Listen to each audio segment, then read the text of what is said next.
This is Fernando Pinal and Dan Pederson, and they're going to tell us about their art. I like the idea of using commercial materials and processes like molds, for instance, to make things.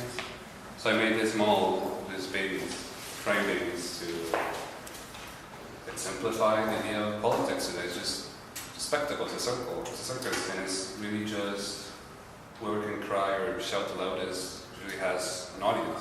That's about it.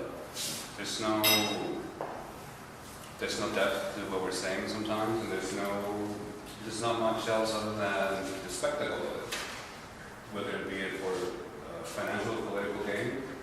But unfortunately, the challenges we face today are very underneath the show.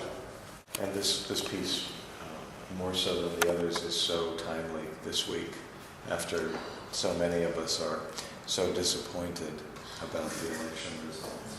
Well, the Circus wagon is Circus, of course, Wall Street and Guantanamo over there.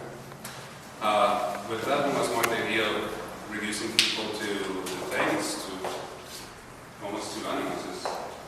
When I saw those images of detainees being, put hooks over their faces, the sensory deprivation, that was something that stuck with me. To this day, I still do things with the orange jumpsuits. It's the idea of forsaking some of our values to treat people in that way. And the idea that could happen to us. And these guys over here, well, it's Wall Street. I'm not saying they're monkeys as ridiculous as preposterous. I'm just saying they're as good as monkeys, or monkeys do their job. When I was from Schoolhouse Rock, the bill tells you how a bill becomes a law. And when I was making it, it was that piece I just kept going back to. Maybe because of the childhood, and also because of how I feel about politics in general, but I think that piece says it all really. This piece is probably more obtuse than some of the others, less literal, because it's called r.pela. Yes. Well, I was trying to have a piece about, not her exactly, but the rhetoric she used, especially the whole I'm a grizzly this, I'm a grizzly that. But I didn't want to sculpt her likeness. I just don't like doing that. So the idea was to turn her into a cartoon, much like she really presents herself. She's a two-dimensional character. And the circus bear is just, I just like bears, to be honest with you. And this fellow over here was familiar somehow. I believe that we kind of might have watched Doctor Strangelove. And the idea is, especially during the Bush years, that warmongering, more than anything, that fear-mongering was ridiculous, it was laughable, but it was also very palatable and quite appealing for a lot of us. And I think that was something that was taken advantage of.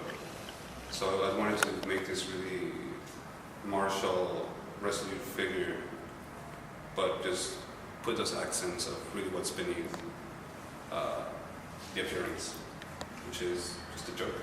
I was reading about the measurement, I was reading about the political game that comes with trying to talk about immigration, especially with certain sections of voters. And to me, it just seems like a game, because there's nothing done. There's certainly no will to do anything from either party. So it's just a game. It's just playing with the lives of other people. So I decided to shoot up. I mean, I took the really iconic, I don't know if you've seen it by the border, they have this sign, so people running across the road, so you watch where you're going. So I decided to make it into a shooting gallery. Now, mind you, I'm not the best shot. So bear with me.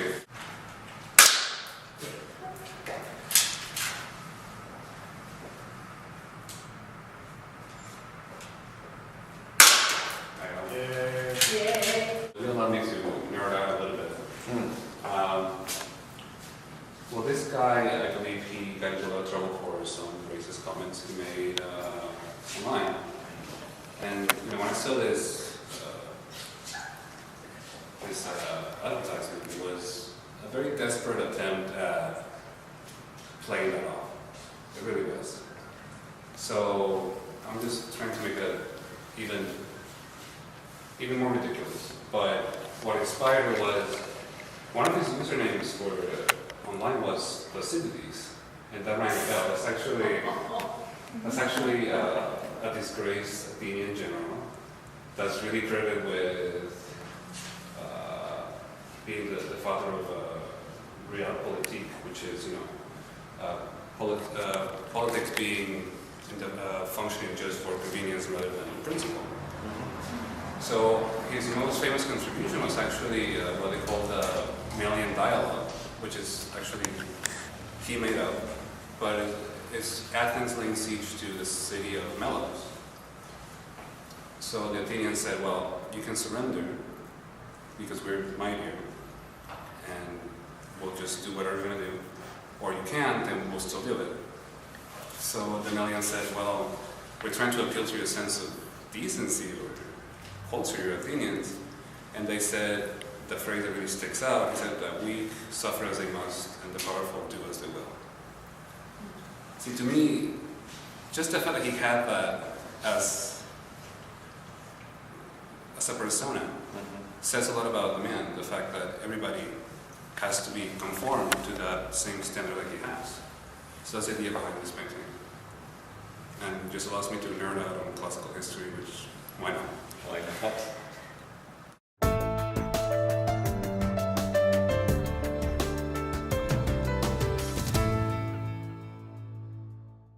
This is the beginning of how I started.